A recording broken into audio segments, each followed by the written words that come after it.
Bien, ya se está grabando, nos dicen por acá. Bueno, vimos acerca del contexto, el espacial. Voy a pasar un tanto de largo estas imágenes. Vimos los componentes culturales de toda la región. Todos estos están intercomunicados, no los veamos como islas, sino que siempre hay relaciones de comercio entre ellas.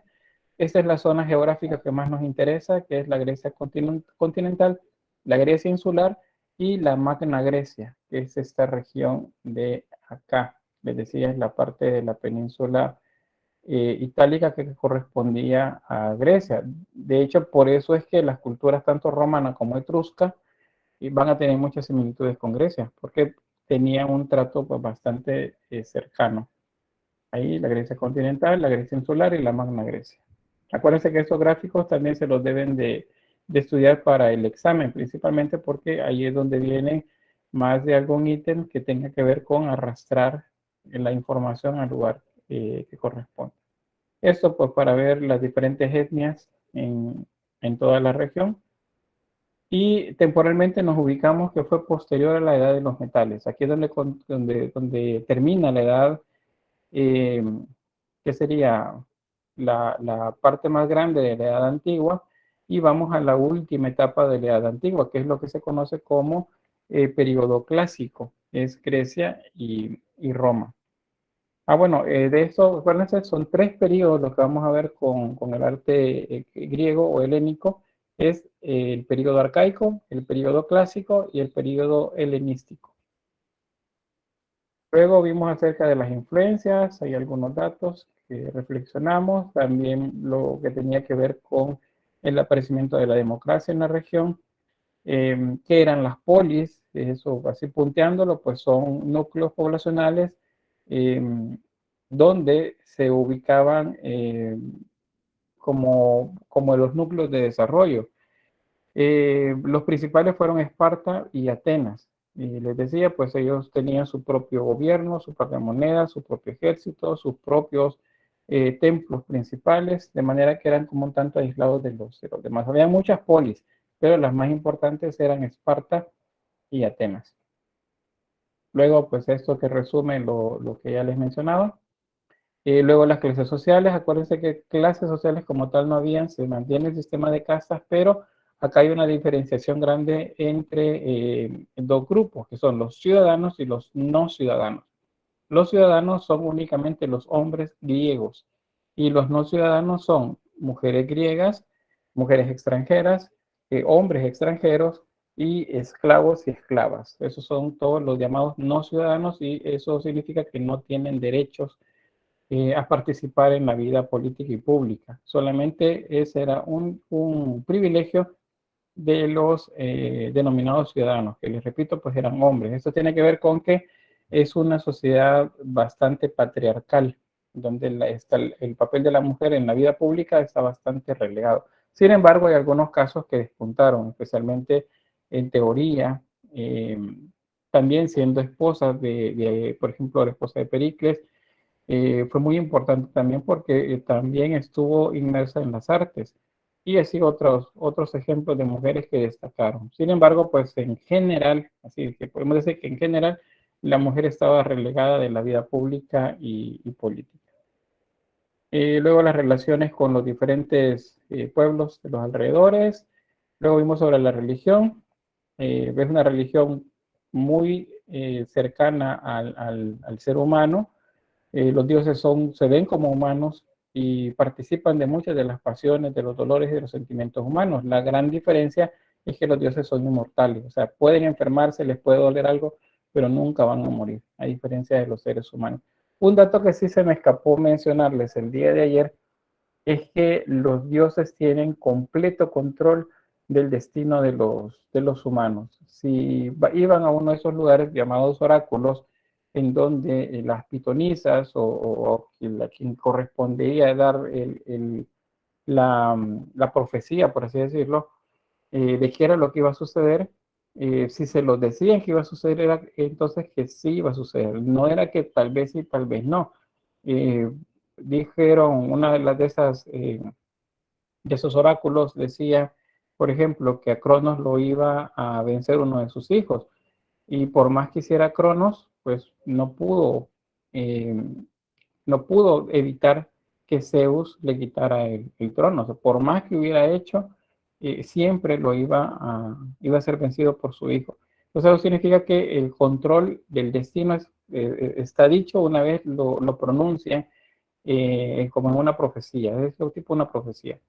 En el caso de los humanos, estamos al capricho de los dioses. Hay una película que se llama Furia de Titanes, pero es la versión de finales de los 70 o principios de los 80, si mal no recuerdo. Esa es en stop motion, los efectos especiales, muy buena, muy agradable visualmente, si le gusta el stop motion.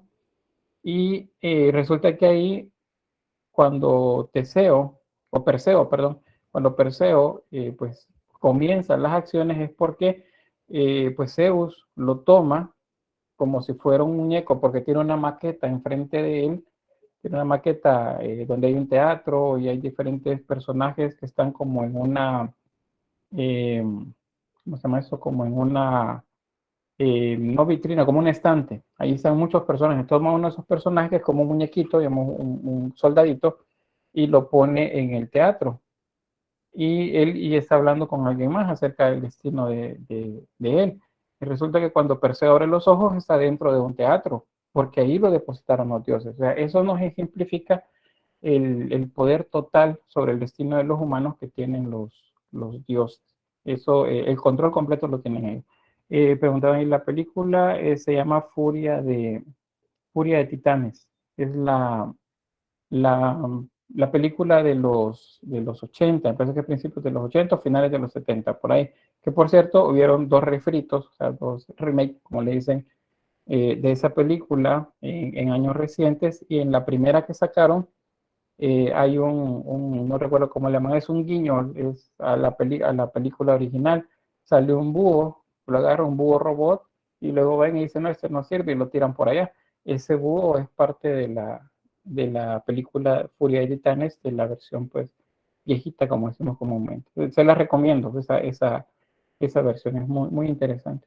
Bien, eso como un agregado de lo que comentábamos ayer. No vamos a ver más acerca de los dioses, hablamos de la teogonía, de la cosmovisión, de cómo planteaban ellos la posición del ser humano y los dioses dentro de todo lo que existe. Y pues ellos pensaban que la Tierra era plana y estaba rodeada de un océano. Bajo ellos el Tártaro y el Erebo, y sobre ellos Urano, que es la bóveda celeste en la que paseaban la luna y el sol. Hay diferentes genealogías. Esta es una basada en la teogonía de Hesiodo. Acuérdense que hay que leerla y hay que responder un foro. Y bueno, hay otros ejemplos. Luego vimos sobre mitología, Ares y Afrodita. Y eso pues terminaba en que pues los gallos eh, cantan porque pues es el animal en el que lo convirtió a Electrión, el Ares, porque pues se durmió y no les avisó que Aurora había abierto las puertas del cielo. Luego vimos otros que no son tan sencillos, son un tanto más complejos, y recalco algo, los temas sencillos son sencillos a nuestros ojos, porque los ojos de los griegos eran mucho más serios.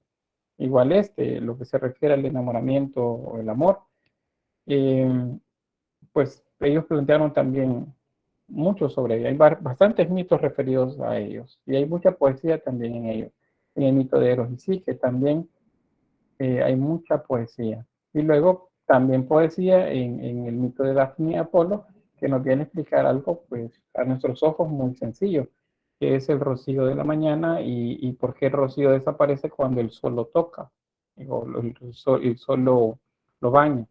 Por cierto, hablando del dios Sol, hoy fue para San Salvador el primer paso del Sol por el cenit. Eso significa que entre las 12, 11:54 y 12 y algo, hubo un momento en que el Sol no proyectó sombras en aquellos objetos, edificios o postes, por ejemplo, que estuvieran a 90 grados de inclinación. Eso la semana pasada una compañera lo compartió. Yo también les hice mención de eso antes. y pues si no lo vieron, pues se lo perdieron, especialmente si había sol por sus casas, porque esos días va a estar lloviendo. Siempre después del paso del sol por el cenit y días antes comienza a llover. Les decía que el que maneja la información maneja el poder, ¿verdad? Cuando veíamos el manejo que hacían de estos signos en el periodo paleolítico y en el neolítico, especialmente cuando erigían esos monolitos con marcadores solares.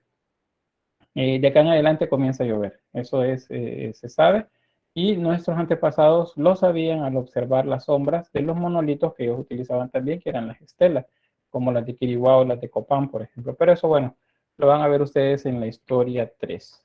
Vamos a avanzar. Con eso, nada más les remarco, fue el primer paso del sol por el cenit. Les voy a avisar cuando sea el segundo paso, que será ya por agosto, para que el fenómeno se repite otra vez. Bien, acá es donde nos quedamos, acá continuamos y resulta que según Hesiodo, pues hubo genealogía, ¿verdad? En cuanto a los dioses y hubo también un ordenamiento acerca de los seres humanos. Eso también lo abordan algunos videos que se han compartido en Facebook, principalmente, o algunos canales de esos que tanto que he compartido como que compañeros y compañeras compartieron en el grupo de Facebook. Y pues ahí aparece bastante. No voy a detenerme tanto, solo les voy a apuntar que ellos hablan de diferentes tipos de raza que se hicieron antes de llegar al ser humano como lo conocemos. El primero pues era la raza de oro y no envejecían, eran casi que eternos, pero al final pues desaparecieron. La raza de plata, estos se les denominaba como los comedores de pan. Y estos pues estaban sometidos a sus madres y eran belicosos. Zeus a ellos los destruyó. La raza de bronce decía que nacieron como frutos del árbol el fresno, comían carne, también comían pan. Estos eran guerreros y eran insolentes, o sea, no eran del agrado de los dioses. Y bueno, luego vino una peste y pues todos murieron. Luego la raza de bronce, esta era mejor que las anteriores, pero pues habían sido engendradas por dioses en mujeres mortales. Esto pues hubo luchas según el mito y pues son héroes y ahora habitan en los campos elíseos ellos. Y luego la raza de hierro sería la raza actual, son descendientes indignos de la cuarta, o sea, son hijos de la cuarta raza, la raza de bronce. Estos son degenerados, crueles, maliciosos, lujuriosos, malos hijos y traicioneros. O sea, esa es la definición de la raza actual, según ellos, o sea, de los humanos para la época del esplendor griego. Y por eso, según los mitos, pues Zeus también los castigó. Mandó un diluvio y pues murieron todos a excepción de dos personajes. Ahí tiene que ver el titán Prometeo, si recuerdan, es de la obra Prometeo encadenado. Eso también aparece en uno de los videos que nos compartieron en el grupo de Facebook, ahí los pueden ver. Y pues él crean entre varios dioses algunas razas como las que vieron actualmente. La de Prometeo es la quinta, digamos, la que sí funcionó. La tercera raza, vamos a ver acá, es la raza de bronce. Perdón, ahí tiene bronce, tiene igual. Voy a verificar ese dato con el material para ver si es que me equivoqué por ahí. Vamos a revisarlo. Les decía que esta fue una raza formada de la arcilla. Noten la similitud con otros mitos, otros temas que nos hablan acerca del origen. Atenea, diosa de la sabiduría y amiga de Prometeo, pues quedó admirada con lo que habían hecho y le infundieron entonces el aliento divino. Y entonces ya quedó animado con vida. Él le dio el fuego a los humanos para que pudieran transformar todo, porque una vez lo comenzaron a transformar todo con el fuego, entonces comenzaron a cuestionar también, y eso no fue del agrado de los dioses. Entonces, pues Prometeo fue castigado por eso, y es la razón por la que lo encadenan en una montaña, y luego llega ahí un águila a comerle el hígado todas las noches. Y al día siguiente, al ser un ser mortal, pues vuelve a crecerle, se recupera para que luego llegue otra vez y se alimente de él. Tomen en cuenta que el hígado es el órgano más importante para las culturas antiguas. La vida, la esencia de la vida o el motor de la vida, para ellos no es el corazón, porque biológicamente no conocen el cuerpo humano, fisiológicamente no lo conocen, sino que es el hígado el que creían ellos que donde residía pues todo. Por eso es el hígado el que, según el mito, es el que le come. Luego, bueno, pasan muchas cosas. Al final, Heracles lo va a liberar y luego vienen siempre los dioses con el afán de querer castigar tanto a Prometeo como a su hermano Epimeteo. Entonces envían a, ¿cómo se llama este? A Mercurio, el mensajero de los dioses, lo envían para que lleve un presente a Prometeo. Y es una mujer, es Pandora. Y es una mujer muy bella, con muchas virtudes. Y entonces Prometeo dice, algo tan bello venido de los dioses no puede traer nada bueno. Entonces no la recibe, no la quiere. Y entonces Epimeteo dice que él sí la va a recibir, porque dice que algo tan bello, con tantas virtudes, no puede tener nada malo. Entonces él recibe a Pandora y viven felices durante cierto tiempo, hasta que luego aparece de nuevo el mensajero de los dioses con una caja, en otros mitos es un cofre, y pues se los deja ahí, les dice que si lo puede dejar durante un tiempo mientras él va a otra ciudad y luego va a regresar por él, pero les recomienda que no lo abran por ninguna razón y solamente está amarrado con un pequeño listón. Entonces Pandora es el momento en el que actúa, digamos, en ella lo que los dioses habían colocado para hacer el castigo, para que el castigo se realizara. Y es la curiosidad. Entonces ella quiere abrirlo y Epimeteo le dice que no lo abra. Al final, pues ella dice que aunque se fuese ver nada más un poquito, medio abrirlo y luego cerrarlo, y sería suficiente para ella. Y así lo hace. Abre un poco, pero en ese momento salen de dentro, ¿qué? ¿Alguien sabe? ¿Qué es lo que sale adentro de ese cofre? O esa caja, dependiendo del mito. Todos los males de la humanidad. ¿Correcto? Todos los males de la humanidad, ¿como cuáles? La hambruna, la pobreza, la... no sé. Hambruna, pobreza, pero está bien. La peste, que sería en este caso la enfermedad. El dolor, la tristeza, la angustia, todo aquello que enferma tanto física como espiritualmente al ser humano sale de la caja. Entonces con Epimeteo logran cerrarla para que no sigan saliendo más males. De esa manera, pues pasa el castigo a ser real sobre la raza que habían creado estos titanes Prometeo y Epimeteo. Y ¿qué sucede después? Que ellos han cerrado la caja o el cofre.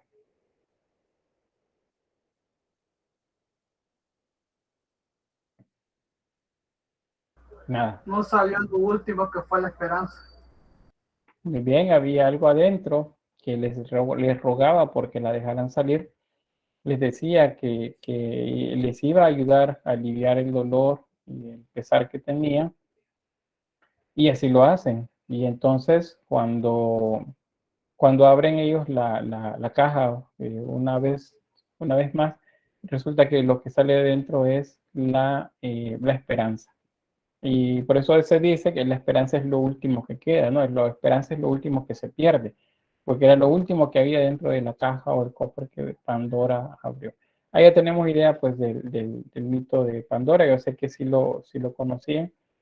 En cuanto a la raza destruida por los dioses a través del diluvio, pues los que se sobrevivieron son Deucalión y Pirra. Y ellos, creo que les mencioné en la primera clase, o segunda clase que tuvimos, que pues ellos fueron los encargados de repoblar la tierra. Un oráculo les dijo que para hacerlo debían lanzar atrás de ellos los huesos de su madre. Entonces ellos inicialmente no entendieron a qué se referían al hablar de los huesos de su madre, hasta que luego de mucho pensarlo, cayeron en cuenta que se referían a la madre tierra. porque ellos habían salido de la tierra, cuando era arcilla.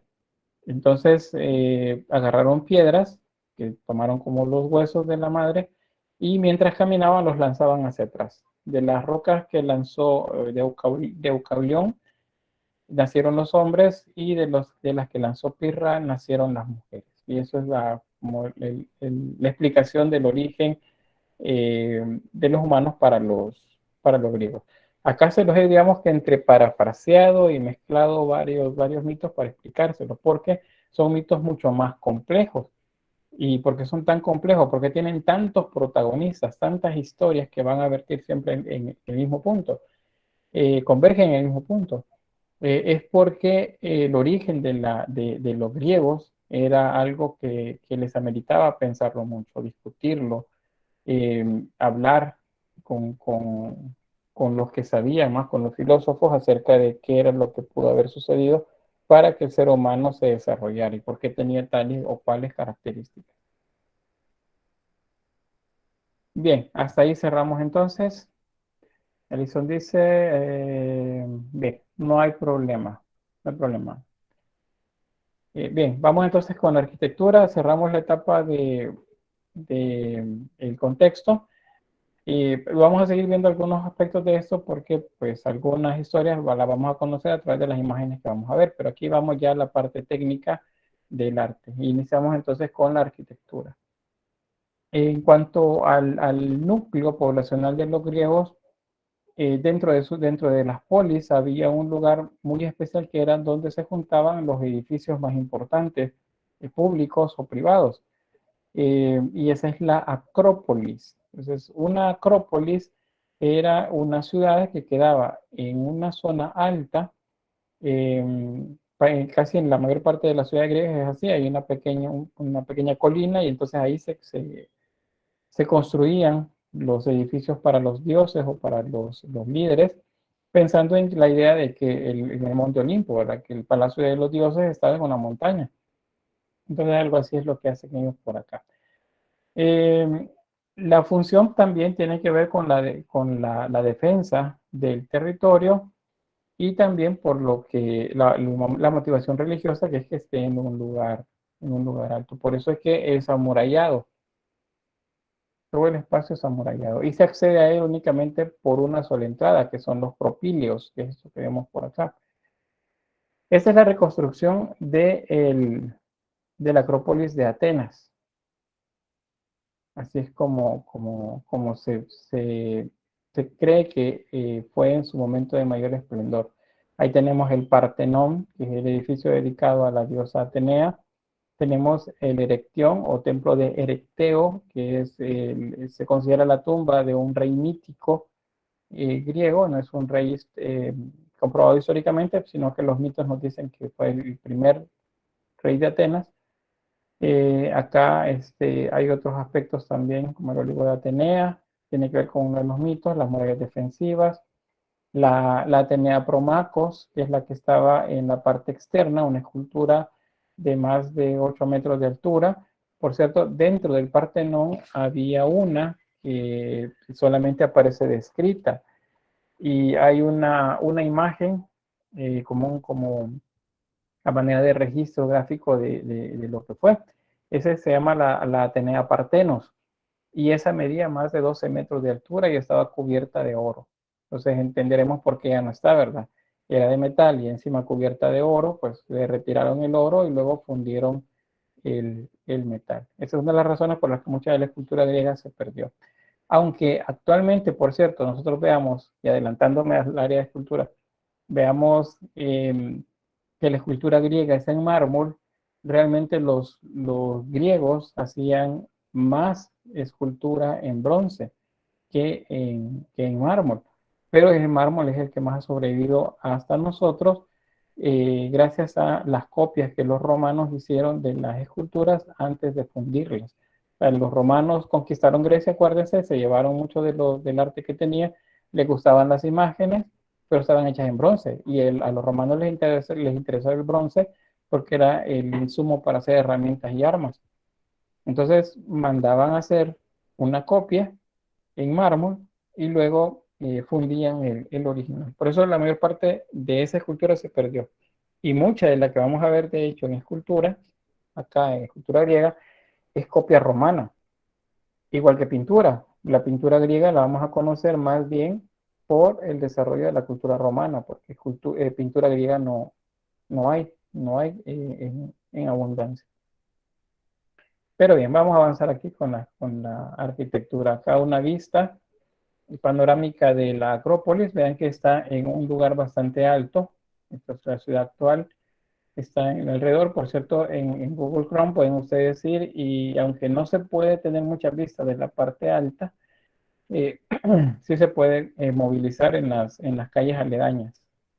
Pueden ahí como avanzar y hacer como que efectivamente andamos caminando por todas las calles de los alrededores del Partenón, y desde ahí podemos girar la cámara en dirección hacia el Partenón y vamos a ver la altura con la que los griegos veían o se sentían pequeños, pues al ver la altura que tenía la Acrópolis. Otro de los aspectos importantes que debemos manejar acerca del arte griego son los órdenes arquitectónicos. Un orden arquitectónico, recordemos que es un estilo, eso lo vimos ya con Egipto. Entonces, con Grecia no hay tantos, son tres únicamente los órdenes arquitectónicos, o sea, los tipos de arquitectura, y los vamos a ver a detalle uno por uno. Antes de verlos, debemos quedar claros que la lectura de los órdenes arquitectónicos griegos es a partir de la observación de las columnas. O sea, vamos a ver las columnas y a través de ellas que vamos a saber cuál es el orden arquitectónico al que pertenece el edificio del que estamos hablando. Entonces, la columna consta de tres partes. Una columna puede o no tener basa, por ejemplo, pero va a tener siempre fuste y capitel. Entonces, en una columna completa tendremos la basa, que está en el inferior de la columna, el fuste, que es el cuerpo de la columna. En este caso hablamos de columnas estriadas porque tienen estrías o líneas que recorren de largo a largo la columna, y el capitel, que es lo que corona la columna. Es la parte alta por ahí. Bien, ¿preguntas? ¿Estamos claros con eso?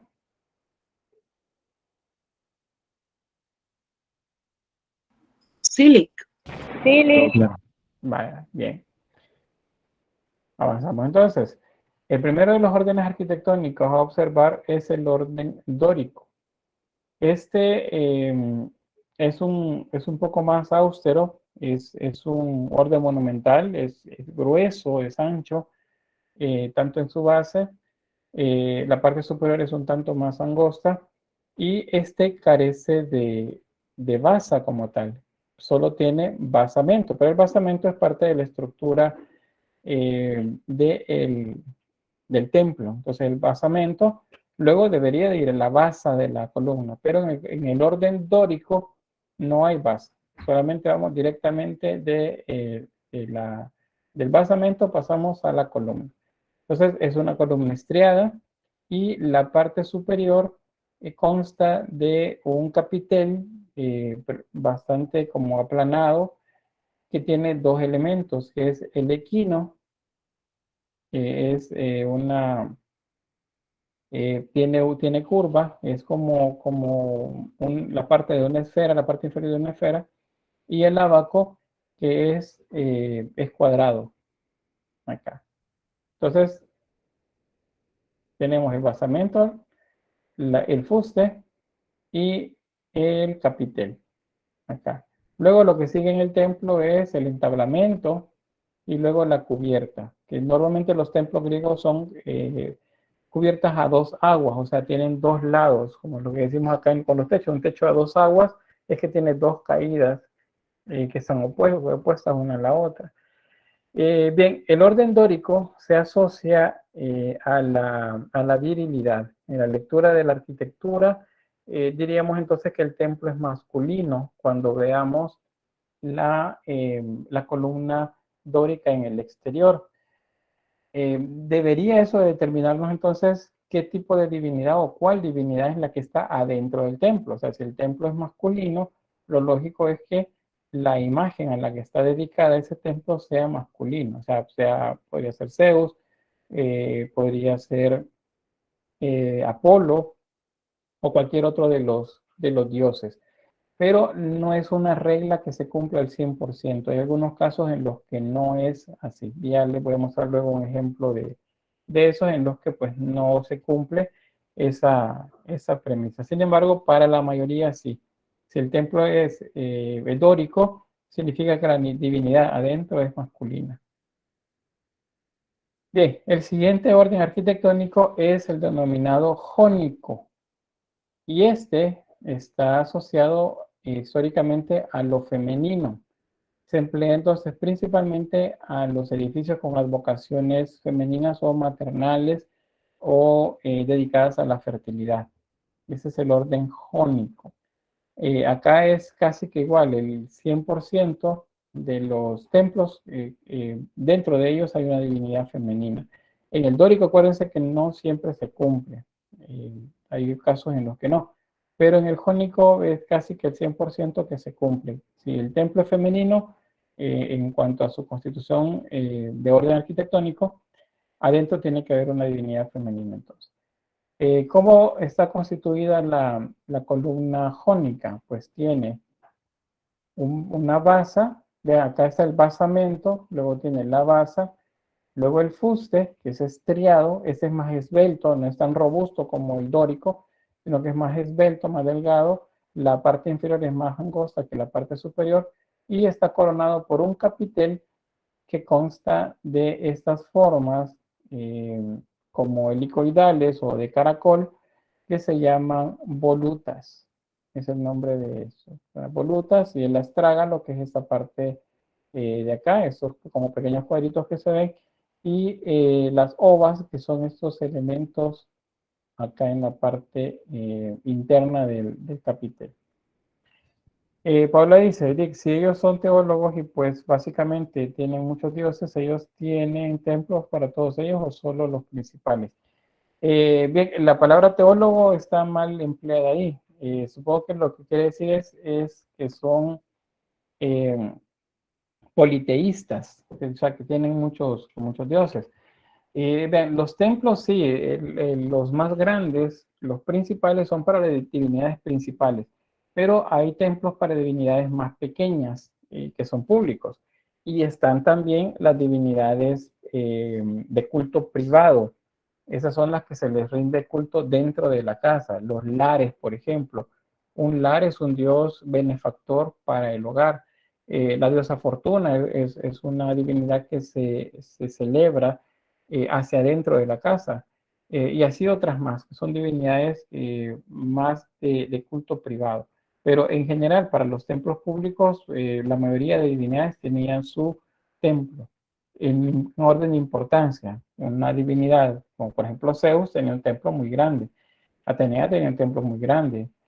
No así otros dioses que a lo mejor pues tenían menos importancia, pues eran más pequeños. Sí, teología, bueno, pues sí era politeísmo, bueno, está bien, ya entendí. Bueno, vamos con el tercero. Este es el orden corintio y esa es una fusión de diversos elementos, especialmente algunos elementos orientales. Las columnas que veíamos en Persia, por ejemplo, tenían algunos elementos fitomórficos en su decoración, en el capitel. Entonces acá los vemos de nuevo. La columna igual, en general, consta de los mismos elementos que ya vimos. Tiene una base, que está sobre el basamento, una base. Tiene un fuste estriado, o sea, estas líneas se llaman estrías y por lo tanto decimos, es un fuste estriado. Si no tuviera líneas acá, si no tuviera estrías, diríamos que es un fuste liso. Pero en el caso de Grecia, los tres tipos principalmente los tres tipos de orden que vamos a ver, pues tienen estrías en su fuste. Y el capitel, pues está constituido por elementos decorativos principalmente vegetales, que incluyen las volutas. Acá vemos la voluta. La hoja de acanto es la característica principal de ella, y este orden arquitectónico se asocia con lo artístico.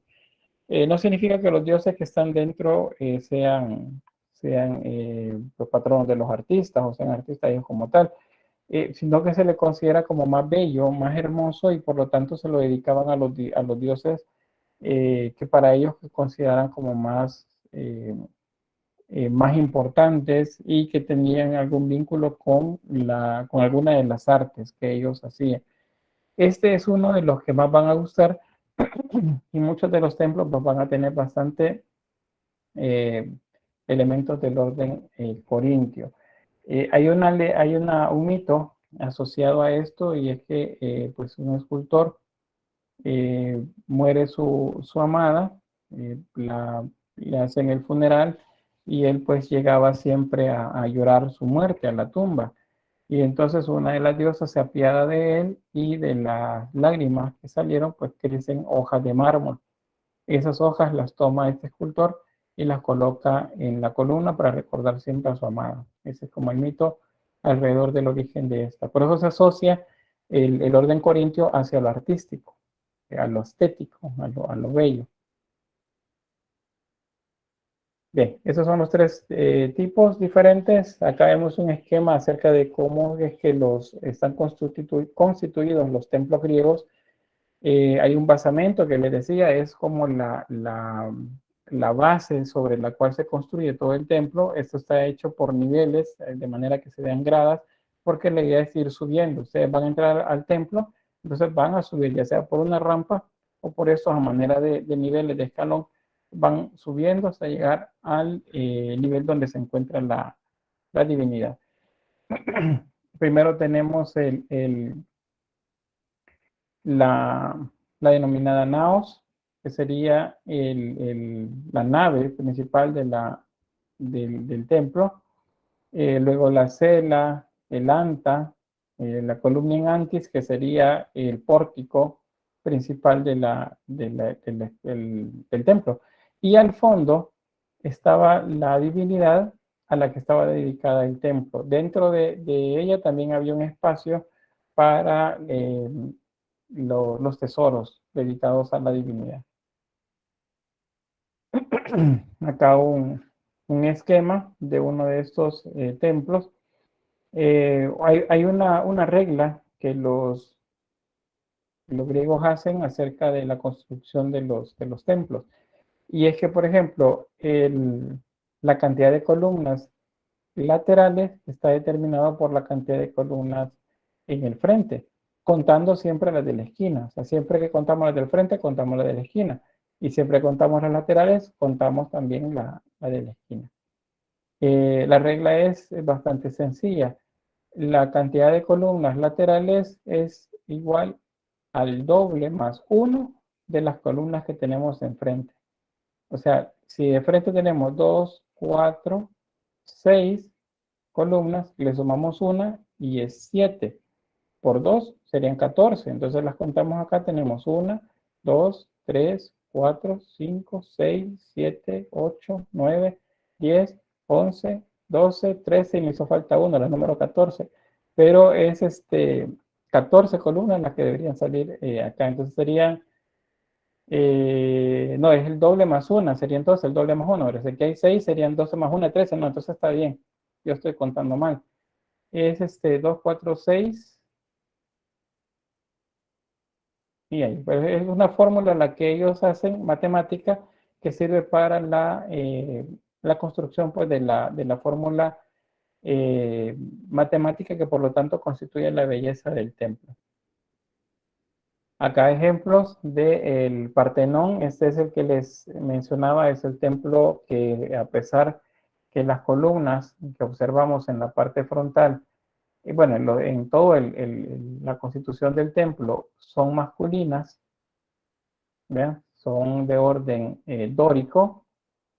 La divinidad dentro del templo era femenina, era Atenea. Entonces, ¿qué explica eso? Pues la función o una de las artes que manejaba la diosa. Atenea es la diosa de la guerra justa.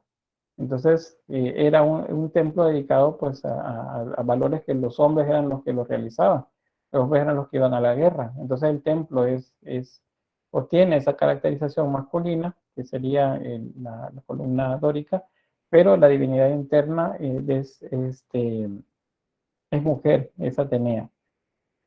¿Qué más decirle sobre esto? Bueno, acá eso está en reconstrucción, ya tiene bastante tiempo de que lo están reconstruyendo para darle el esplendor que tuvo en su momento. Esta parte frontal acá, tenía forma de triángulo, es lo que se denomina frontón. Y el frontón o intentaron desmontarlo de acá para transportarlo hacia, hacia Europa y resulta que lo destruyeron. Acá, pues, en la parte inferior hay muchos de esos, eh, que serían como las partes en las que quedó destruido el Partenón. El Partenón no siempre fue un lugar al que se le respetó mucho como un vestigio del arte antiguo. Durante algún tiempo fue iglesia, fue también un polvorín, ahí guardaban las armas, una de tantas guerras en toda la región. Entonces, eso es lo que llevó al deterioro bastante grande del templo. Este es el frontón que les mencionaba y algunas de las esculturas que estaban ahí, que se han logrado, pues, sobrevivir algunas partes de ellas. Otro elemento decorativo que vamos a ver acá en los templos son los frisos. Eso lo vamos a recordar luego cuando veamos escultura, y es que los frisos están alrededor, son historiados, o sea, cuentan el, con imágenes que representan parte de la mitología, también parte de las batallas que se libraban, y eso es lo que lo observamos acá. Y vemos los frisos que generan batalla. Luego vamos a ver despacio acerca de la yuxtaposición y todo lo que pues lleva la escultura. Esas se denominan metopas. Las metopas son relieves también, pero estas son casi esculturas adosadas a la pared del edificio. O sea, sobresalen más. Vean, los frisos no sobresalen tanto, las metopas sí. Y por eso es que están más deteriorados. Tienen muchas partes de los cuerpos de los animales o de las personas o de los seres fantásticos pues quebrados, porque sobresalían del fondo. Bien, este es otro ejemplo del uso de la columna dórica en un templo.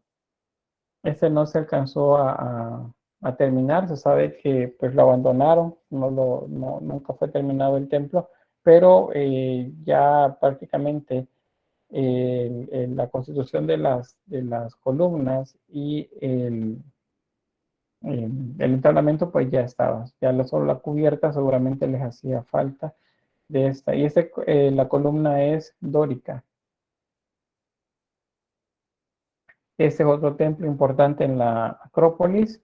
Ese es el Erectión o templo de Erecteo o tumba de Erecteo también. Aquí se dice que está enterrado este rey mítico que para los griegos era mitad humano y mitad serpiente, y que se considera el primer rey en Atenas. Es mitología, por lo tanto no hay vestigios de un rey que se llame Erecteo dentro de lo que se ha comprobado históricamente, pero se pone en la línea de gobernantes como los reyes, como uno de los reyes que son más bien vinculados a la mitología. En ese lugar tenemos la tribuna de las Cariátides, que vamos a verla despacio luego. La tribuna de las Cariátides.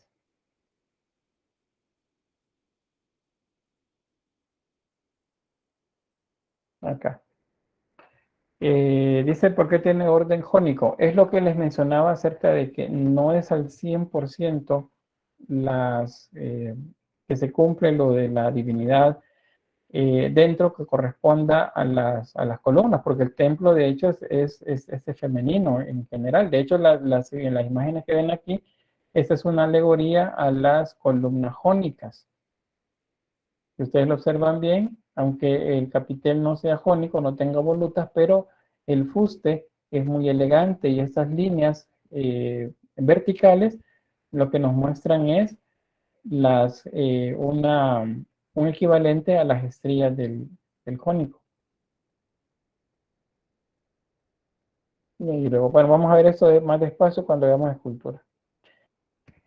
Este es otro templo de los pequeños que me preguntaban, mira, y bueno, todas las divinidades principales eran las que tenían templos, y les dije que no todas. Este es un templo pequeño dedicado a una diosa importante, es la Atenea de Nike. Nike, o si le quitan la tilde, ustedes leerán Nike, ahí dice, no, es Nike, es Nike. Pues bueno, resulta que el término Nike es de donde toma el nombre la marca. Atenea de Nike sería como decir la Atenea de la victoria, porque Nike significa victoria.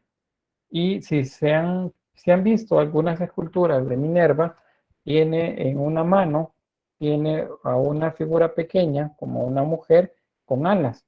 Esa es una Nike, es una diosa de la victoria.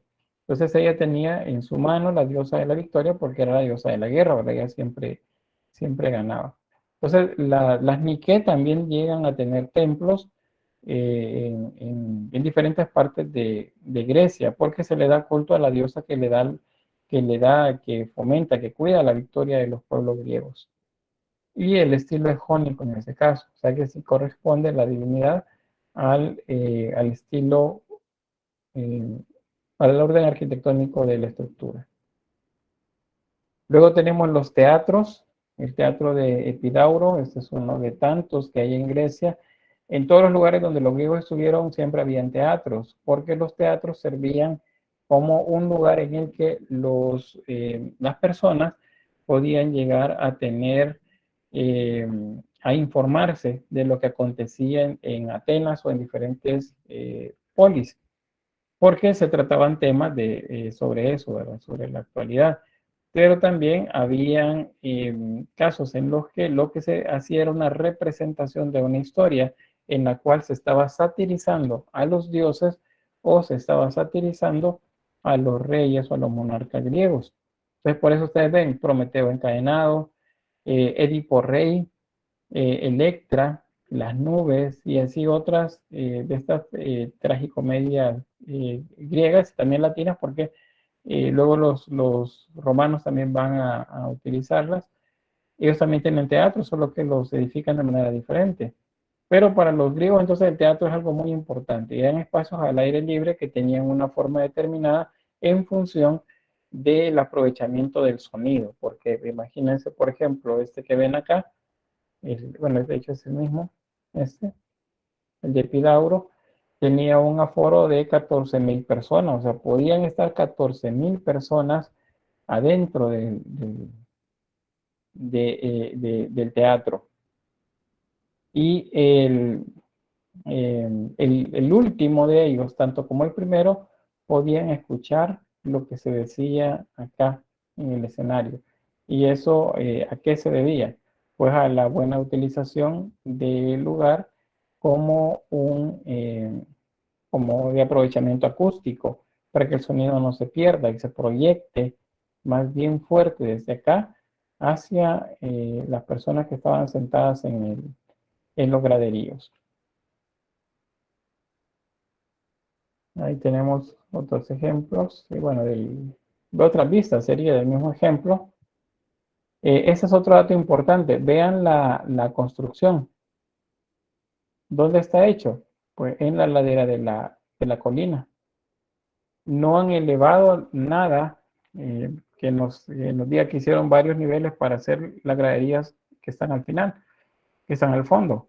No, lo que hicieron fue utilizar el desnivel de la colina. Y esa es una de las maneras de diferenciar los teatros griegos de los romanos, porque los romanos los construían casi que en cualquier parte. Ellos, donde se les ocurría construirlo, ahí lo hacían, porque tenían dominio acerca de técnicas arquitectónicas que permitían hacerlo. El uso, por ejemplo, del arco, de la bóveda, de la cúpula, eso les permitió a ellos construir de manera diferente. Pero los griegos no, los griegos necesitaban que el teatro se sostuviera en las laderas de las colinas.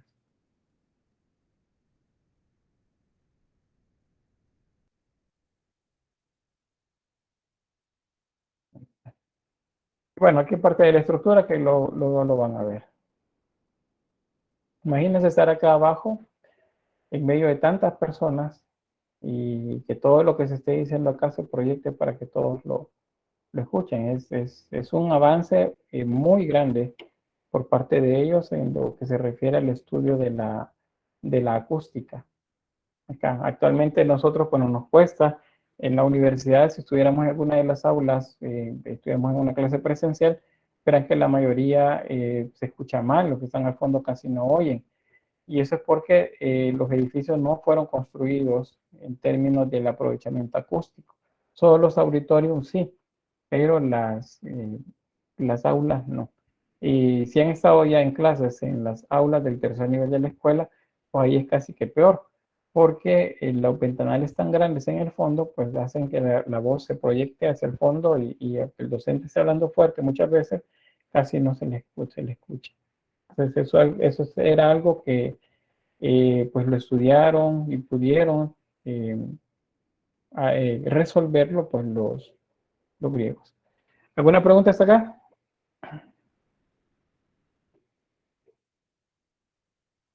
¿Duda?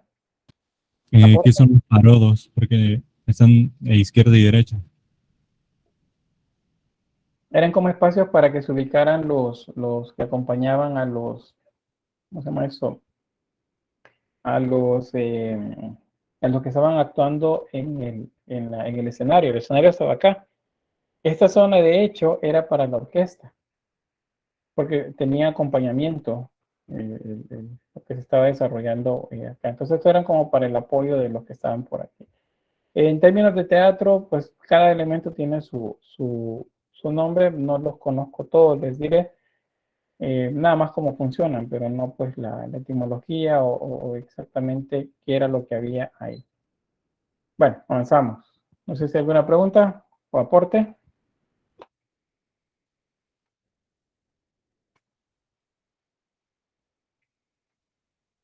No. Bien, gracias. ¿Hay quien responde? Bueno, entonces vamos a pasar a lectura del cuerpo en la escultura griega. Y lo primero que decimos es que lo que había era un antropocentrismo en el pueblo, en el arte griego. O sea, la figura humana es el centro de todo. Ya vimos que había figura humana también colocada en los edificios, como la tribuna de las Cariátides. El idealismo platónico, que nos ubicaba pues la verdad en un lugar fuera de nuestro contexto y que nos hacía ver que todas las cosas eran perfectas siempre y cuando se pensaban de esa forma. Y luego la escultura la podemos dividir también en tres periodos, que son los tres periodos generales para el arte griego, que son el arcaico, el clásico y el helenístico. O sea, en la escultura podemos ver más fácilmente esos tres momentos en el arte griego, igual que en la cerámica, pero la escultura es donde más. Podemos ver una escultura arcaica, tales características, la escultura clásica, estas otras características, y el helenístico, pues las características estas, que la hacen diferente a las anteriores. Acá. Otro aspecto a entender es el academicismo griego. Los griegos eran dados para la enseñanza y el aprendizaje también. O sea, ellos estaban dispuestos, los mayores, los que sabían más a enseñar, y los jóvenes a aprender. Entonces, los gimnasios, que eran estos lugares como las escuelas para nosotros actualmente, servían de escenario para que se trabajara y se desarrollara pues el análisis de la figura humana y la construcción también de ella. Entonces, los griegos dentro de este academicismo nos hablan acerca de que la belleza reside no en la proporción, sino en los elementos que constituyen cada parte de la imagen. acá. Y cada parte de esa imagen es medible, tiene una métrica y por lo tanto hay matemática en ella y puede fácilmente medirse acá. Si se puede medir y las medidas coinciden con lo que se considera bello, entonces la imagen es bella. Esa era como la premisa. Entonces, el canon de Polícleto es uno de los que se utilizaron para la construcción de la figura humana en escultura. Acá, pensando en eso, imagínense tanto tiempo que pasaron ellos para poder hacer como esas normas para la escultura, pues tiene que ver bastante con la observación del mismo cuerpo. Si ustedes observan su rostro o se lo palpan y lo comparan con otras partes del cuerpo, van a ver que se corresponden muchas de ellas. Por ejemplo, el tamaño de la cabeza, desde el mentón hasta la zona más alta del cráneo, que es lo que decimos la coronilla, ese largo es igual al largo de uno de nuestros, bueno, de nuestros pies, de ambos pies. En términos, digo, estrictos, ¿verdad? En términos naturales sabemos que no se cumple el 100% de eso, pero si hablamos estrictamente con la métrica que lo hicieron los griegos, entonces diríamos que el tamaño del pie es igual al tamaño de la cabeza. Eso es así. Y que el tamaño de la mano, de nuestra mano, es igual al tamaño del rostro, comenzando desde el mentón y terminando donde comienza el cuero cabelludo. Si hagan el ejercicio ahorita, voy a pasar a ver acá la imagen. Voy a anclarme por acá. Bien, hagan eso con sus manos, pongan la palma de esta forma y luego esta parte de la palma, acá, colóquenlo en el mentón, así. Y luego hagan esto. Y levanten donde quede el dedo medio, justo ahí comienza el cuero cabelludo. Entonces, eso significa que el largo de la mano es igual al tamaño de la cara. Esa es una de las reglas que ellos encontraron y que lo comenzaron a armar. Luego, ¿qué otras partes se corresponden? Del mentón, bueno, acá elimino mi barba, pero del mentón a donde comienza la nariz, acá, tengo una regla por aquí. Esta parte de acá, vamos acá, es igual al tamaño de la nariz hasta el entrecejo. Hasta el entrecejo. Y del entrecejo al lugar donde comienza el cuero cabelludo es igual al mismo tamaño que acabo de medir. O sea que esta medida se repite 1, 2, 3 veces. Así. Y 4 si contamos hasta la altura del cuero cabelludo y el cabello. Entonces eso es métrica. Así comenzaron ellos a medir la figura humana. Dice Susana, tengo la mano chiquita, le faltaron un par de centímetros. Bueno, a mí me sobran un par es decir, estirando bien la mano logro cubrir, pero en rigor yo creo que quedaría como un dedo menos, porque tengo un dedo más de frente, como se dice. Entonces así comenzaron a medirlo. Y eso es a partir del academicismo, o sea, del estudio y la revisión de lo que otros filósofos y médicos hacían también y artistas hacían también. Entonces se comenzó a formar una métrica para el cuerpo. Porque acuérdense, si matemáticamente es comprobable, significa entonces que es bello. Y por eso les decía, no recuerdo si en la clase de ayer, que la consideración de la belleza para nosotros tiene que ver con la concepción de belleza de los griegos, que tiene que ver con la métrica, porque los rostros a lo que nosotros llamamos una persona bella, bonita, es un rostro simétrico, pero los rostros que consideramos no bellos, no bonitos, son los rostros más asimétricos, y la mayoría, vemos que el 98% de personas somos asimétricos, no tenemos un rostro perfecto matemáticamente hablando, pero hay personas que sí lo tienen, sin necesidad de 4 o 5 filtros de los que se utilizan en redes sociales, sin necesidad de Photoshop, ni nada de edición. Hay rostros que efectivamente sí se corresponden matemáticamente. Si les hago un review de esto, acuérdense el busto de Nefertiti. de los egipcios, que decían, bueno, es matemáticamente exacto. Podemos poner una plantilla, una cuadrícula sobre el rostro y vamos a encontrar un montón de coincidencias en el ancho de la nariz, de los ojos, de la boca, en la altura de los labios, la altura de la nariz. Todo es matemáticamente exacto en esa imagen. Entonces, ese mismo manejo es el que hacen los griegos también por acá. Ahí mencionan la cirugía también en, como un método para llegar a esa perfección matemática. Y de hecho así es, todos los que se operan el rostro, lo que hacen es buscar simetría, una simetría visual que a ojos de los griegos sería matemática.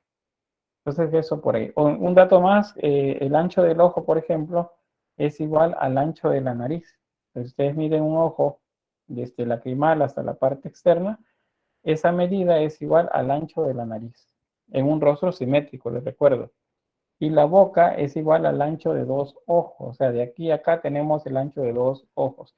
Otro dato también, la distancia que hay del mentón hacia el entrecejo, acá, es igual a la distancia que hay entre el mentón y el lugar donde comienza la nariz.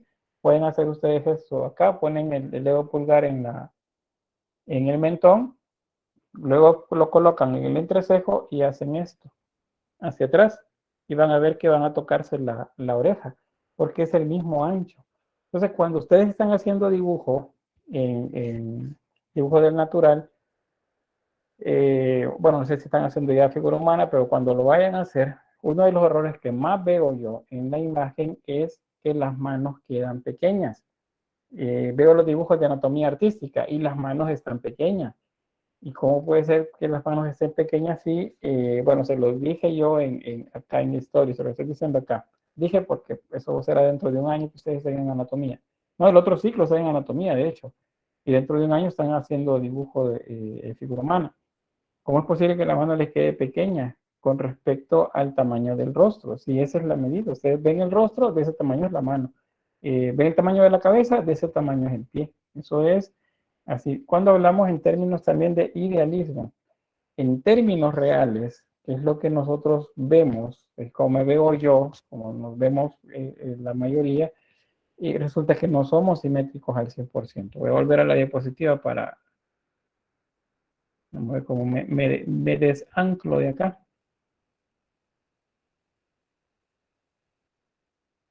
Déjenme ver. Ahí está. Y volvemos aquí. Bien, creo que alguien ha escrito en el chat.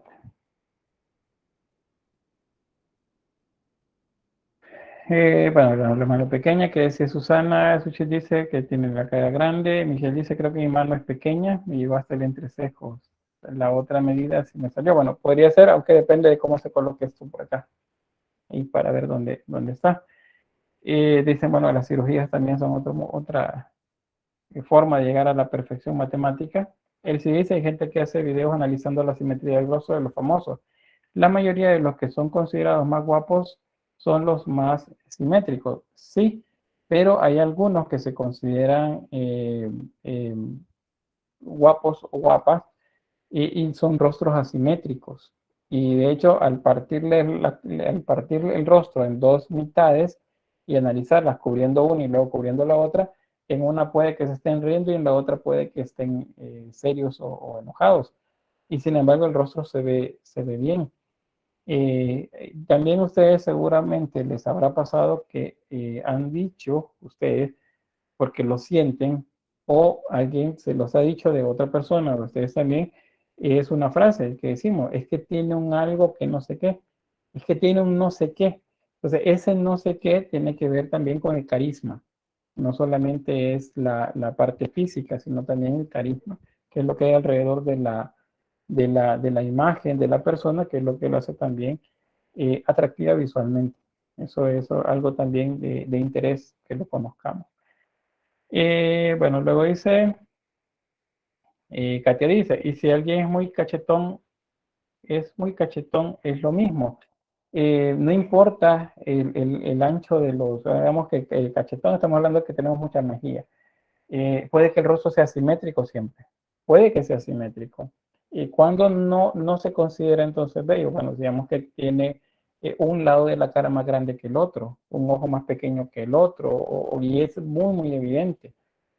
Ahora, les repito, hay casos en los que esas características muy particulares que los hace ver asimétricos son los que les dan el atractivo, pero entonces entra algo que se llama carisma y algo más que alrededor, y eso lo van a ver cuando estén haciendo retratos. No solamente conocer la anatomía, que intentar inyectar pues el carisma, la forma de ser dentro a la imagen.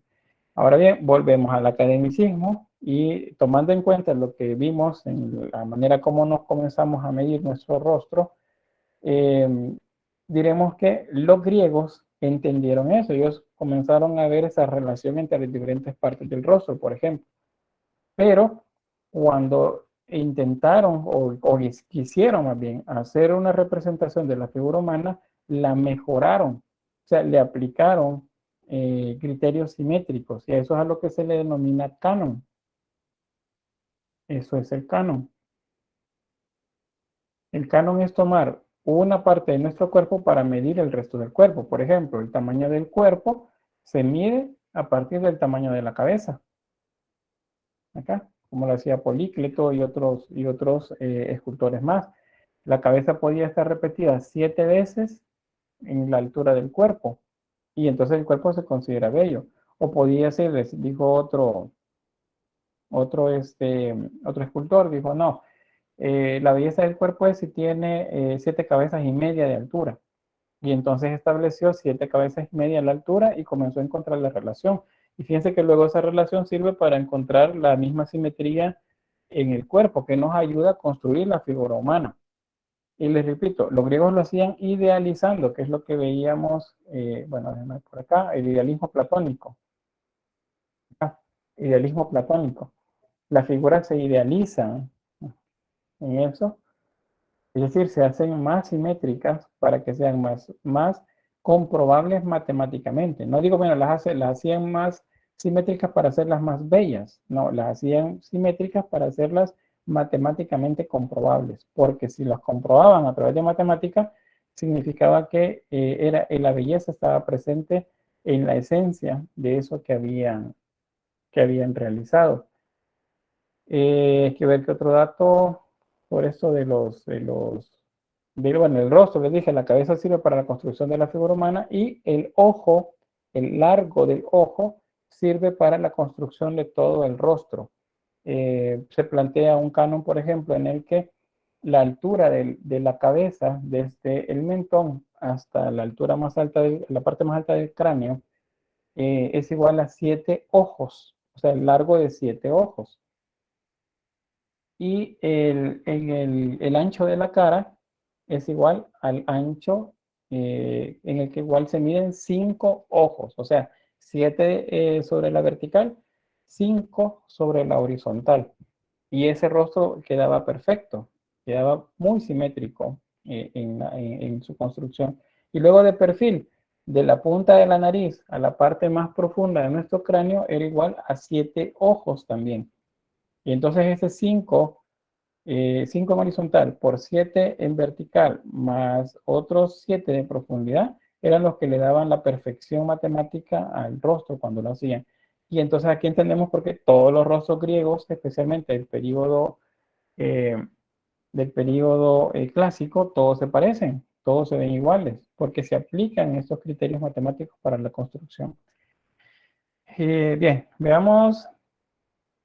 Carlos dice, soy asimétrico. Bueno, en general todos somos asimétricos. Michelle dice, yo sí uso las medidas de los ojos, dice la nariz, para hacer dibujos, y la mano siempre trato de hacerla a la medida del rostro. Entonces, si hacemos eso, estamos idealizando la figura. ¿Cuándo no nos sirve eso? Cuando estamos haciendo dibujo del natural, que ustedes van a hacer el retrato de una persona. Y entonces ustedes le aplican la métrica para la construcción del rostro y resulta que no se parece. Y dicen, bueno, pero ¿por qué no se parece si yo estoy aplicando la fórmula que me enseñaron en historia y que luego me enseñaron en anatomía? Y es por una razón. Ustedes están tratando de dibujar del natural o pintar del natural. Y estas reglas son idealistas, o sea, tratan de idealizar la figura humana, de hacerla perfecta, porque la matemática es perfecta. Entonces, ahí es donde chocan. Y dice, bueno, entonces, ¿para qué no me sirve saberlo? Pues sirve para saberlo porque a través de ella encajonamos la figura. O sea, nos sirve para encajonar la figura, pero si estoy dibujando o pintando del natural, debo atender lo que observo y debo medir lo que tengo a la vista frente a mis ojos, ya sea en una fotografía o del natural. Y esa forma va a quedar igual. Yo creo que levantó la mano. ¿No? Me pareció que sí. Dice Camila. Bueno, y la admiración, y dice, acabo de probar dibujar un rostro de perfil usando la simetría y se me salió. Dice, según yo, no podía dibujar perfiles. Pues sí se puede atendiendo la métrica. Eso es lo más importante. En anatomía artística, el próximo ciclo van a ver ya más a detalle los cánones que son idealizados y también el dibujo del natural, que es cómo se aplica eso al naturalismo. Lo dice Francisco, la planta del pie es el mismo tamaño del antebrazo. También eso es lo de la proporcionalidad que se decía por acá. La proporcionalidad de las partes, entre un dedo y otro dedo, entre los dedos y el metacarpo, entre el carpo y el antebrazo y el brazo, entre todas las partes del cuerpo. Todo tiene relación y todo nos puede servir para construir la figura. Carlos dice, bueno, Michelle dice, no me sabía eso del pie. Carlos dice, no me llega el pie hasta ahí para comprobarlo. Bueno, eso está difícil, a no ser que se sea contorsionista. Lo probé y se da, dice Michelle. Bueno, en las fotos al quitarle el modo espejo se nota más la asimetría. Sí, ahí se nota mucho, mucho más. Dice, bueno, y así soy, dicen realmente, porque sí, nos vemos más bien como somos. Pueden experimentar también eso cubriendo la mitad del rostro en una vista de frente, cubran la mitad del rostro y analicen con lo que se ve y luego vean la otra mitad del rostro y analicen cómo se ve. Van a ver que no son iguales. En uno parece que se estén riendo y en otro parezca que están serios o serias.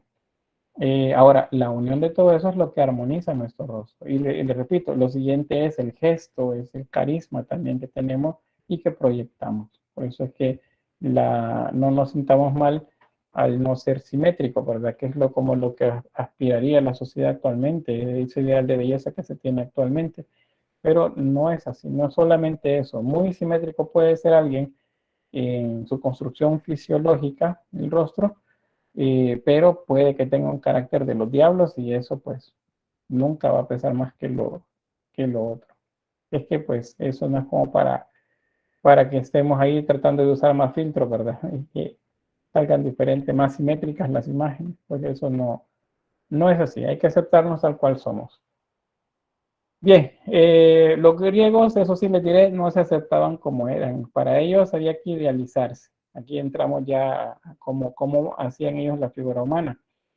La imagen ellos la amaron como amaron la poesía y la filosofía y las matemáticas.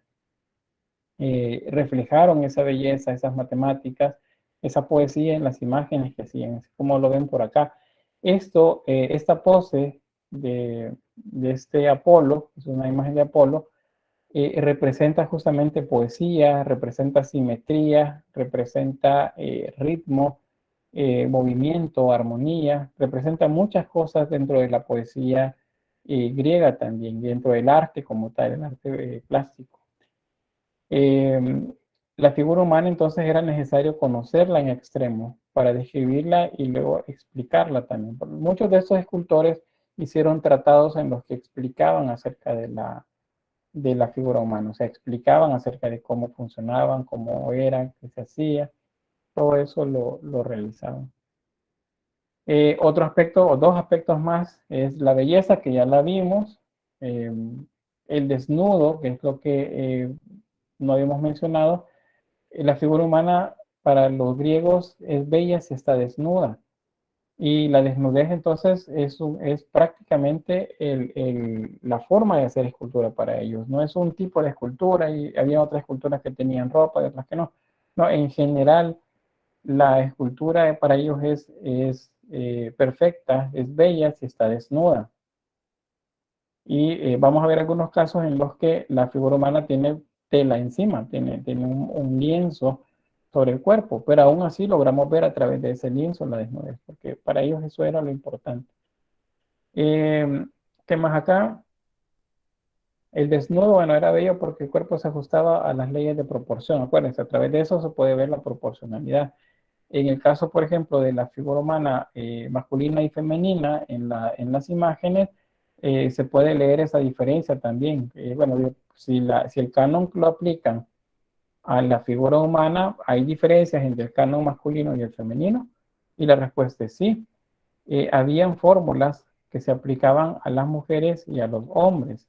Entre ellos, déjenme decir, esta imagen me funciona mejor. Por ejemplo, en la figura humana masculina, el ancho de los hombros era igual a 2 cabezas.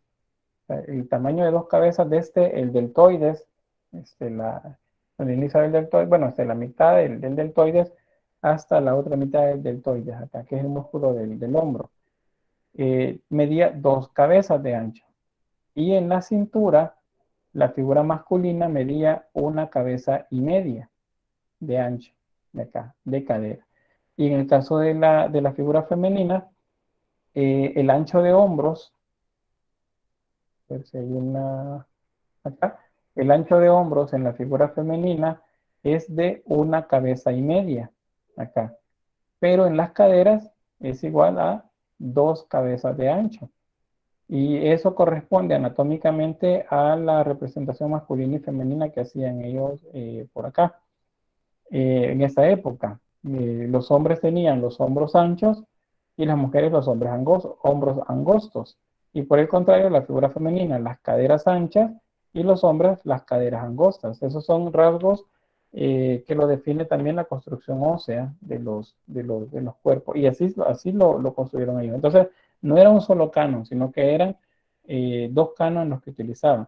Y habían casos en los que la imagen era andrógina, entonces se prefería el predominio de la representación femenina en cuanto a la proporcionalidad, pero se mezclaba también con la masculina. Entonces se veía andrógino, o sea, tenía de ambas fórmulas de canon.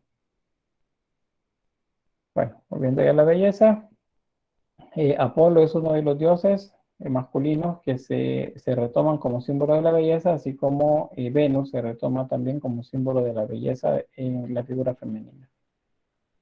Luego, ¿cuál fue la evolución de la figura humana? Pues tenemos que el periodo arcaico, esos aspectos apúntenlos porque estos resumen todo esto que les vengo platicando, que luego lo vamos a ver detallado cada uno de los momentos de la escultura griega, pero pues no está mal que los apunten. Para el arcaico, lo principal es la frontalidad, la severidad y la rigidez. O sea, todas las esculturas están de frente, se ven como serias y rígidas.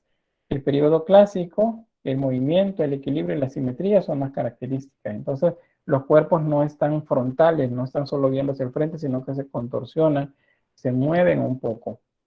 Y hay equilibrio en ellas. Hay un equilibrio que no solamente físico, sino también es estético en la imagen. Y luego tenemos el periodo helenístico, en donde las características principales son el escorzo.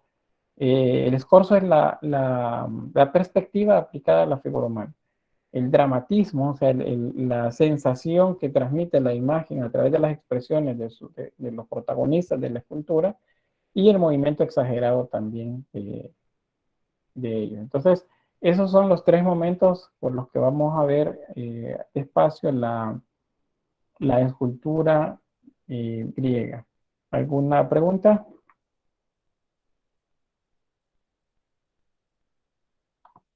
¿No? ¿Comentario?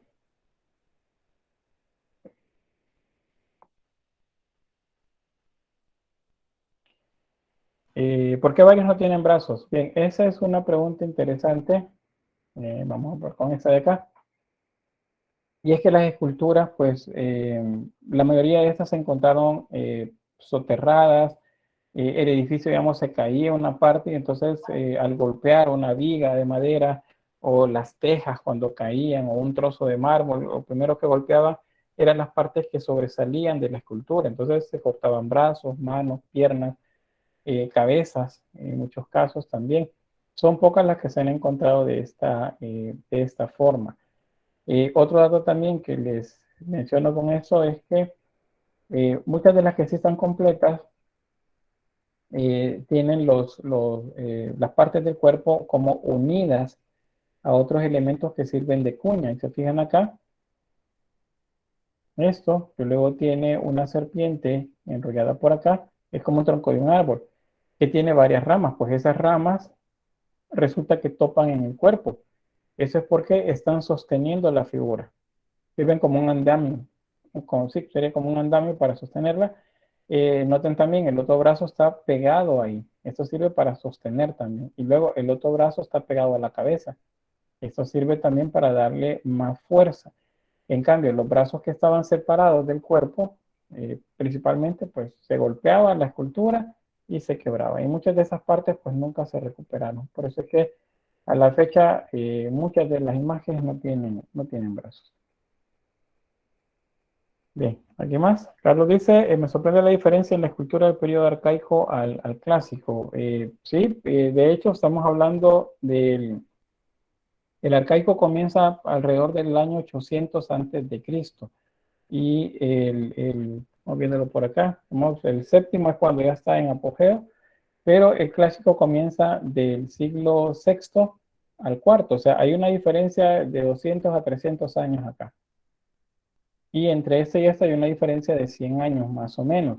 Y era, bueno, pero el helenístico se ve muy similar al clásico y vamos a ver que no, porque en esencia lo que les mencionaba acá es equilibrio, movimiento y simetría. La simetría es bien importante.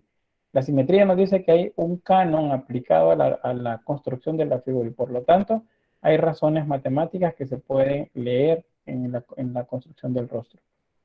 En el caso del helenístico se mantiene el uso de la simetría, pero se agrega el dramatismo y eso significa que el gesto aparece y los rostros ya no se ven como estos, como si fueran el mismo rostro o el mismo modelo. Los rostros se vuelven individuales y comienzan a tener expresiones también. Y eso es lo que lo hace como más diferente a esto. ¿Qué se refiere con escorzo? El escorzo es la perspectiva aplicada a la figura humana. Si ustedes recuerdan la perspectiva, si es que la han estado viendo en dibujo, pues hay de un punto, de 2 puntos, de 3 puntos, ¿verdad? ¿Y para qué sirve? Bueno, nos sirve para entender la imagen que se aleja. Todo lo que está a nuestro alrededor, pues se fuga hacia puntos en los que convergen las que se llaman líneas de fuga. Bien, entonces esos principios se aplican también a la figura humana. Entonces, si ustedes se miran a un espejo, o por ejemplo, en mi pantalla, si alcanzan a ver dónde está mi rostro, yo pongo la mano enfrente de la cámara, la mano es más grande que mi rostro. Eso es escorzo. Si ustedes hacen dibujos como de anime, por ejemplo, o de cómic, y los personajes levantan un escudo, por ejemplo, hacia el frente, es decir, hacia el observador, y el cuerpo se ve que se aleja y se hace como más pequeño. Eso es escorzo. O sea, el escorzo es la perspectiva aplicada a la figura humana. Bien, Carlos dice, hoy anduve en la U y se vio un mural con escorzo cerca de humanidades. Hay varios en los que han aplicado bastante de eso. Es todo un arte, les diré, el manejar el escorzo, entendiendo arte como habilidad, ¿verdad? Es toda una habilidad aprender a manejar el escorzo. En dibujo y en pintura cuesta más. En escultura es un tanto más complejo, pero yo lo veo más fácil, quizás porque mi área es un tanto más la escultura que las otras. Siento que se resuelve mejor en escultura el escorzo, pero no deja de ser complejo, porque pues depende también de qué es lo que queremos proyectar con la imagen. Michelle dice, una pintura bastante famosa de escorzo es Lamentación sobre Cristo, creo. Sí, hay una de esas. Hay una que tiene un escorzo invertido, por cierto, o sea, la cabeza se ve más grande que los pies cuando debería ser al revés, pero eso es ya la intención del artista. Pero, en fin, creo que he entendido el escorzo, ¿verdad? Vanessa dice, es que en escultura se puede ver que todo, se puede ver de todos los ángulos. Sí, ese es un principio que lo utilizan los manieristas, el llamado serpentinata, se llama eso, que la imagen puede ser vista desde todos puntos de vista. Pero cuanto al escorzo, tiene que ver con alguna cierta exageración de la posición del cuerpo. O sea, la manera como el cuerpo se estira hacia atrás o hacia adelante, lo exageran. Por ejemplo, lo que se aleja del observador, que sería si yo hago como que voy a lanzar una piedra y mi brazo va hacia atrás de mi cabeza, entonces yo hago más pequeño el brazo para que se exagere el gesto. Porque acuérdense que en el helenístico el movimiento es exagerado y ahí es donde aparece el escorzo y el dramatismo, justamente. De hecho, a partir del movimiento exagerado es que aparecen el resto de características que vemos por ahí. Bueno, voy a avanzar. Aquí tenemos algunos que serían como convencionalismos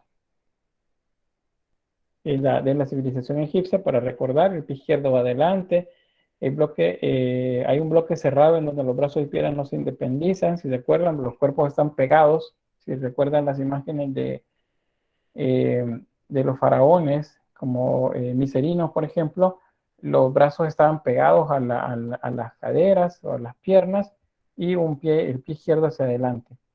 El hieratismo es la falta de expresión, es como que se vean como serios y sin ningún tipo de sonrisa ni gesto en los labios ni en los ojos. Eso se llama hieratismo. Eso también lo hacían los egipcios.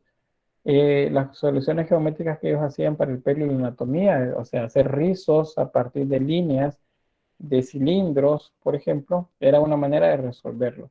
Y la frontalidad, hace que se vea la escultura principalmente de frente. O sea, las vistas laterales no tienen tanta importancia como la frontal. Luego la rigidez de los músculos y la sonrisa arcaica. La sonrisa arcaica la vamos a ver con las figuras del periodo arcaico.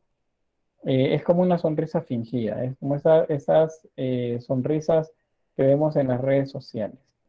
Bien, aquí dos esculturas del periodo arcaico. Cleobis y Pitón. Vean que las características que les mencionaba de Egipto pareciera que se cumplen casi acá. El pie izquierdo adelante, los brazos pegados. En este caso los brazos no están, pero ahí están las marcas en donde estaban pegados. Significa que algo los quebró. Las soluciones geométricas para los hombros, de hecho hasta casi que parecería que es un nemes el que tienen en los hombros. El hieratismo, no hay ninguna expresión marcada en los ojos, sino que más bien la idea solamente de hacer el ojo, las cejas, la nariz y la boca. La boca, sin embargo, tiene una cierta sonrisa, que no es una sonrisa natural. A eso es lo que se le llama sonrisa arcaica. Y lo otro es que los cuerpos están completamente desnudos. Eso no es ningún problema para los griegos. La resolución en cuanto a los genitales de la figura masculina es que sí hacen los genitales. En el caso femenino no lo hacen anatómicamente exacto, sino que solamente generan solo las líneas que corresponden al monte de Venus, por ejemplo, nada más, pero lo demás no. En el caso del hombre sí hay más naturalismo en cuanto a la forma de los genitales. Eso desde el periodo arcaico hacia hacia el periodo helenístico.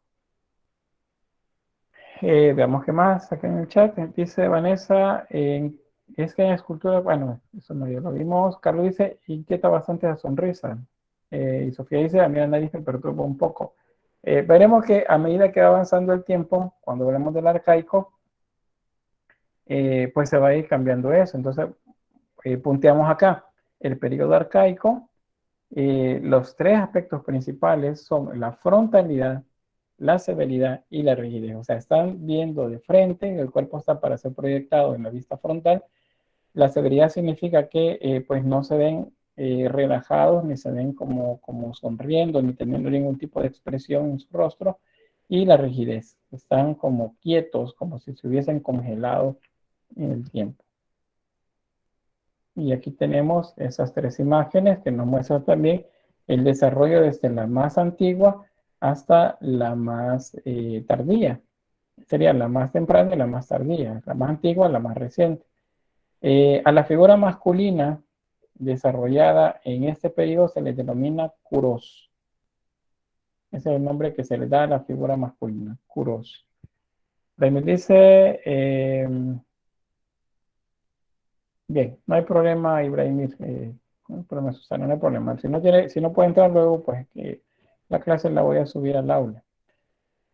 Bien, entonces ahí les repito, vemos como un proceso de cambios que tuvo la figura humana. Noten el pie izquierdo adelante en las tres figuras. Los rasgos anatómicos pues, son notables. Las rodillas, la hipófisis de la tibia en la pierna. Acá tenemos los músculos oblicuos. Tenemos acá el recto abdominal, los pectorales, el deltoides. Todos se marcan bastante bien. Y vean la resolución geométrica para el cabello. Esto ayudaba a hacer más grueso esta zona y esto significaba que la cabeza no se iba a quebrar tan fácilmente. A medida que avanzamos a la última etapa del periodo arcaico, la figura humana se vuelve más naturalista. Y es donde va apareciendo esa sonrisa arcaica todavía más definida.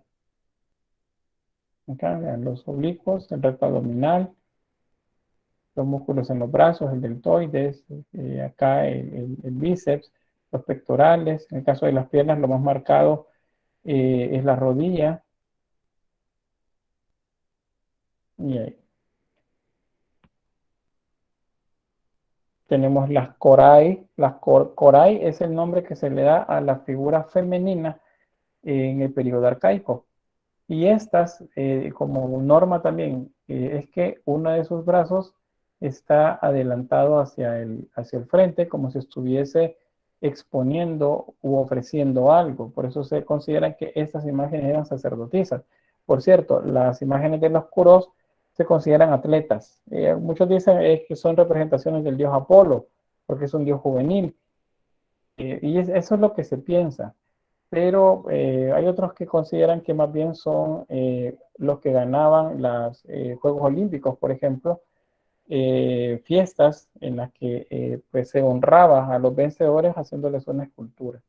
En el caso de las coray, estas tienen ropa y se fijan, y eso nos dice entonces, si están ataviadas con algo, es que son sacerdotisas. Eso es lo que vemos por ahí. Por lo demás, la figura humana está resuelta de igual manera. Vean, soluciones geométricas para el pelo, rostros frontales, sonrisa arcaica, pareciera que está sonriendo, pero es una sonrisa forzada.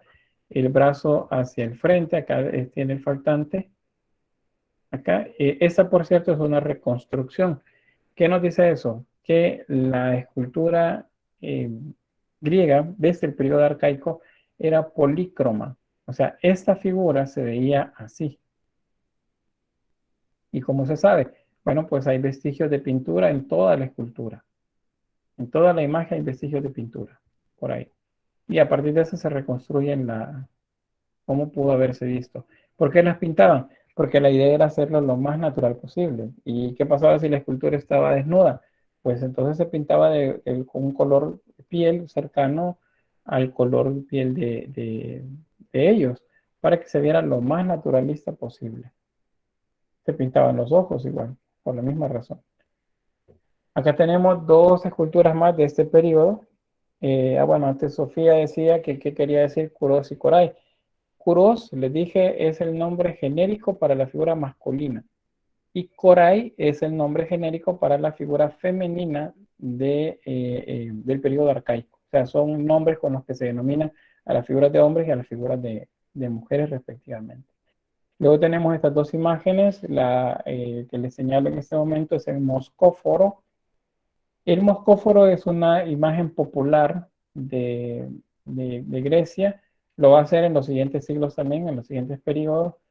Y representa a un pastor que lleva sobre sus hombros un ternero.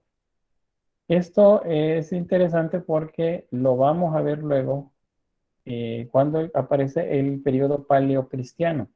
esos primeros cristianos van a retomar la imagen del moscóforo y le van a convertir en una que ustedes conocen muy bien, que es el buen pastor, que es Cristo llevando sobre sus hombros una oveja. Eso lo tomaron, no voy a decir lo copiaron, pero lo tomaron de esta imagen que los griegos, pues para los griegos era como muy popular. Y dice, bueno, pero ¿por qué lo copiaron? Porque acuérdense que el cristianismo se desarrolla en un contexto griego, en territorio griego, bajo dominio romano. Entonces, lo lógico es que retomen de esas culturas para construir su iconografía. Luego tenemos el Auriga de Delfos. Delfos es el nombre de la isla donde fueron encontrados. Auriga es el nombre que se le da al que comanda o al que lleva las riendas de los carruajes. Entonces, esta era la imagen de alguien que lleva el control de los caballos de un carruaje. Es una escultura en bronce, por cierto, y pues para la época entonces ya sabemos que se trabajaba ya el bronce, no solamente el mármol, sino también el bronce. ¿Preguntas ahí? ¿Dudas? ¿Aportes? ¿No? Ninguna, Lee. Muy bien, bueno, voy a quedarme hasta acá porque ya debería de comenzar la siguiente temática y la vamos a dejar mejor para la siguiente clase. Detenemos la grabación.